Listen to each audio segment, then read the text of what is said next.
Hey, welcome back to Faith Fuel Devotionals. My name is Pastor Dustin. Today we're in James chapter 4, looking at our next lesson or our next thought in this journey to maturity. And this journey to maturity in the book of James is really talking about our relationship with the Lord, obviously, but really how we see that with our relationship with others. James 2, don't play favorites with others.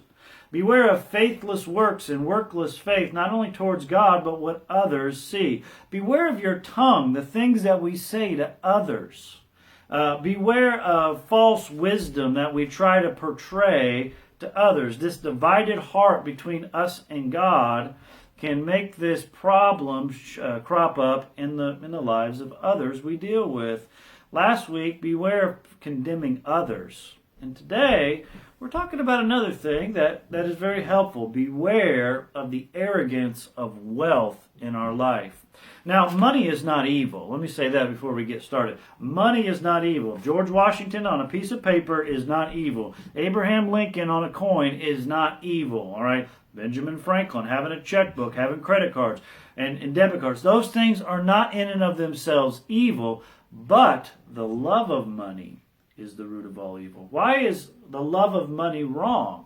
Because when we have money or wealth, it causes us to be arrogant and take our dependencies off of the Lord and put them onto something else. Now, it can be money. All right. And some people say, well, I don't got to worry about having a dependency or arrogance of money, Pastor Dustin. I ain't got none. And that may be true. But if it's not money, then it's something else. It's relationships. It's our job. It's our possessions. It's something temporal that we focus our attention on.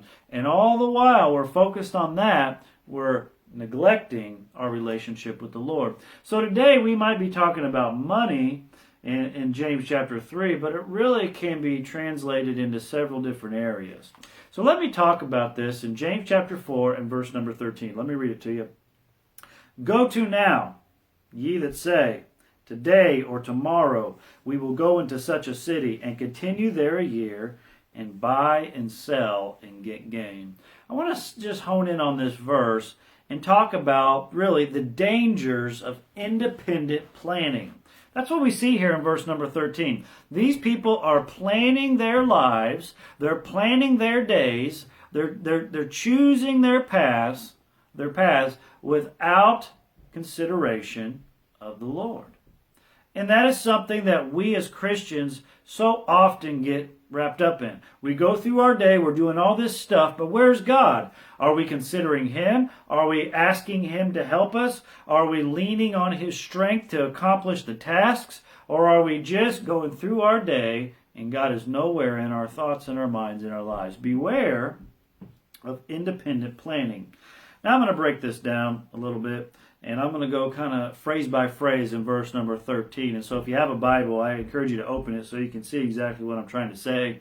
It'll make more sense. It all starts off with this pointed declaration, go to now. And this is like the wake-up call. Wake up is what he's saying. Let's go. Get yourself together. Let's go to now. And then he takes this pointed declaration, and let me give you, here's my outline. The probable date, today or tomorrow, the predetermined destination, go into such a city, the particular delegation, we will, the periodic duration, continue there a year, and the predetermined doings, we're going to buy and sell, which leads to the prosperous determination and get gain.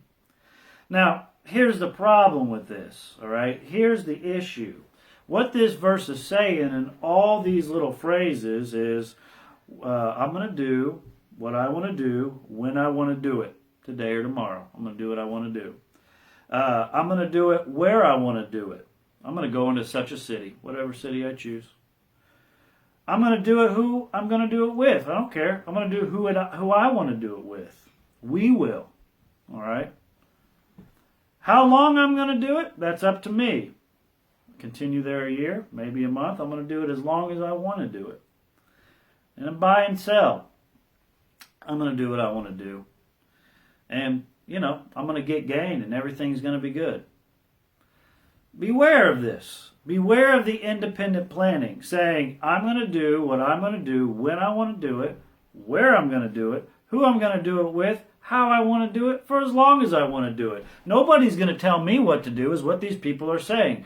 And where do they get this attitude? Well, it's in us because of our sin natures, and that's obvious. But also when we get around these dependencies on wealth or on people or on things, it causes us to depend on those and to get God out of our sight and focus on these things, and they swell us up with pride. That is the effect of putting dependency on earthly things. It causes us to be arrogant, and next thing you know, I'm doing what I want to do with who I want to do it with. I don't care, and you can't tell me what to do because I'm the boss of my life. Where's God? Oh yeah, He's up there, and if I really get in a pickle, I'll call on Him then when I'm really struggling. Is that how we're supposed to live our life? Is that Christian maturity? Beware, Christian, of independent planning. Listen, you should go through your day, and before you leave the driveway, ask God to go with you. Before you walk into the store, ask God to go with you. Before you sit down at your desk to do a task, ask God to help you. Don't go through this life with no God. Don't go through this life being a Christian, but living practically like an atheist. That doesn't make sense. Invite God into your life, and it'll keep the arrogance that can swell because of these dependencies. Hope you had a good day. Hope you're having a good day. We'll see you next time. God bless you.